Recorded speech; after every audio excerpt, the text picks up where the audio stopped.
My colleague and I were contracted to digitize a large collection of technical manuals used by a defunct manufacturing company.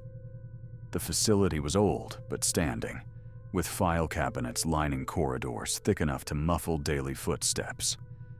Our task was straightforward: scan, proofread, and archive each manual for future reference. We settled into an unremarkable schedule. Mornings began with coffee in the break room, where the standard humming of fluorescent lights was broken only by the occasional clatter of a chair or the murmur of a distant radio. Our workstation was beside a large window, through which the peeling paint of adjacent buildings cast faint shapes on the carpet. On the third day, I noticed a minor discrepancy. We had finished transcribing the procedure for calibrating a hydraulic press.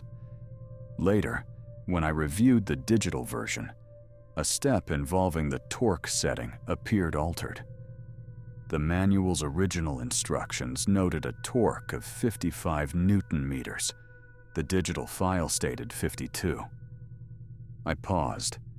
There was no indication that my colleague had edited this section, nor had we received any directives to update procedures from our client.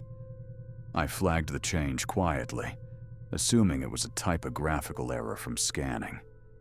However, when I reopened the file the next day, the torque setting had shifted again, this time to 51 Newton meters. I confirmed with my colleague to see if he had edited the file or received new information. He had not, and found the alteration puzzling as well. Our environment showed no signs of unauthorized access. The computers were secured. No additional software was installed. I told myself it was a technical glitch in the scanning software or the text recognition tool. Still, I saved an earlier version and conducted side-by-side comparisons to document these changes. We continued the review process. Over the following week, more manuals began showing similar unexplained modifications: measurements, safety warnings, procedural steps. Certain details altered subtly, but with consistency. The changes were small, sometimes only a word or a number, but always significant within their context. I developed a system for tracking revisions. Each time a file was opened, I would write timestamps and file hashes. None indicated external tampering. The versions stored on backup drives, untouched since import, matched the scanned originals.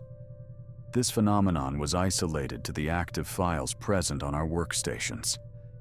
One evening, my colleague pointed out that a figure embedded in the assembly diagram had changed orientation. The schematic no longer matched the written descriptions, which were themselves inconsistent with previous versions on backup media.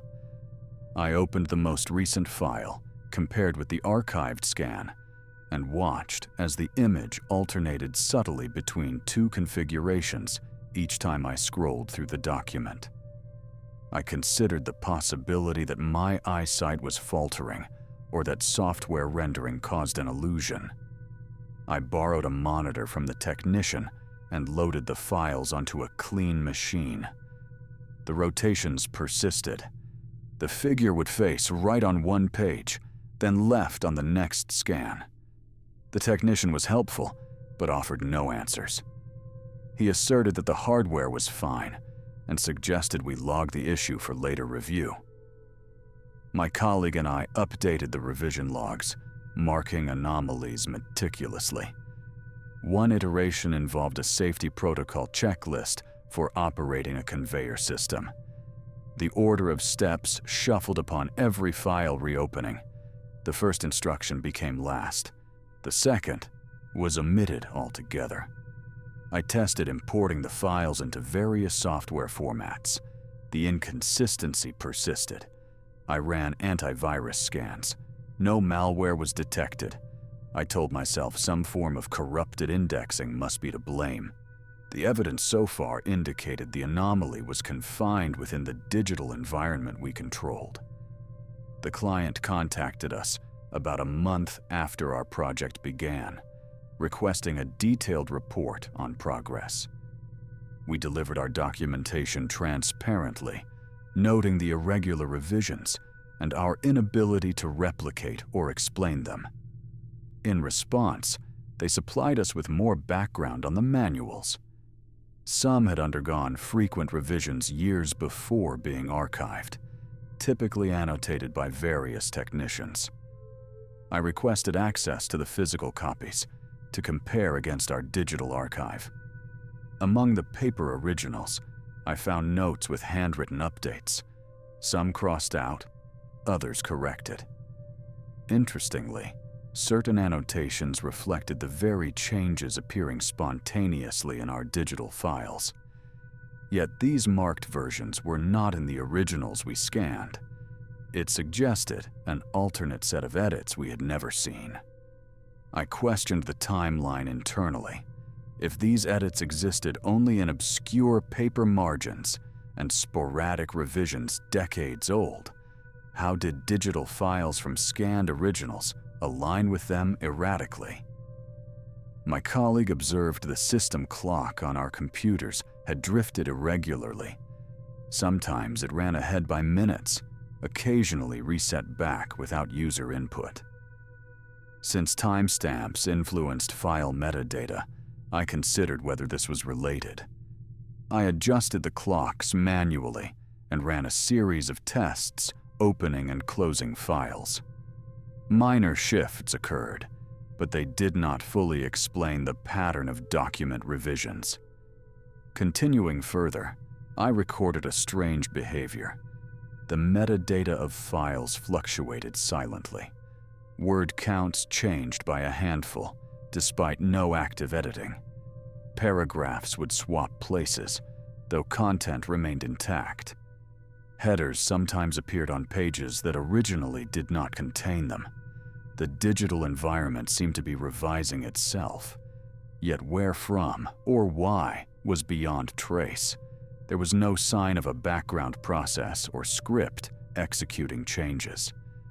I approached the technician about installing monitoring tools on our workstations to track file access in real time. Deploying these, we discovered no external reads or writes matching the files. Changes occurred while the files were open and actively being viewed or edited by us, but also sometimes when left idle. On one occasion, while narrating a procedure with my colleague to clarify the anomaly, I noticed subtle differences in our descriptions. We recalled specific details from the manual, but referenced steps and phrases mismatched with the corresponding sections on screen. The dissonance was small but persistent. I indicated the discrepancy, yet my colleague was certain of what he described, as if recalling a different version. I could not reconcile our divergent memories. Over time, the anomalies intensified. One document described a complex wiring diagram that subtly altered each time we compared versions. The key identified a wire labeled output, but after repeated sessions, the same wire was labeled input without explanation. We began documenting these anomalies more formally, categorizing by file, date, and type of change. Our logs grew thick. I drafted summaries of behaviors, noting the most frequent category involved numeric data changes, particularly measurements or process parameters. I contemplated whether these files were simulating updates from another source or fragmenting from incomplete data capture. I considered that the archival process itself might be unstable. Our client, while professional, deferred responsibility, stating the originals held final authority. At one point, I observed a more unsettling occurrence. A recorded audio file embedded within a manual, an interview with a long-retired technician, started emitting static that intermittently shifted into speech patterns. The words were unintelligible, but eerily mimicked the original voice's tone. Playing the file repeatedly produced different noise patterns each time. My colleague and I deliberated over this, but remained pragmatic. We surmised corruption from repeated opening, or perhaps an encoding quirk. The facility's electromagnetic environment was normal. I measured it anyway, using a handheld meter I brought on a later visit. Nothing unusual was detected. Faced with ongoing revisions and increasingly complex anomalies, I entertained the notion that during the scanning and digitizing, our interaction with the files caused a recursive process, where observation influenced content. I tried isolating files, viewing them on offline systems disconnected from any network. The changes continued, disproving remote interference. I then hypothesized a feedback loop between our cognitive expectations and file presentation, though I could not articulate its mechanism. We were the only constants. The files adjusted as if learning from us. The final session I documented before pausing the project was notable. We loaded a procedural manual that repeated prior documented changes, but with new edits we had not logged. Pages had slightly shifted page numbers, and references cited sections that did not exist. When cross-checking these sections, I found that the file had lengthened and shortened intermittently, as if folding itself on a digital origami. We archived all versions and ceased editing for the time being. As we shut down our workstations for the last time that evening, I bent down and noticed a faint, consistent hum behind the room's walls.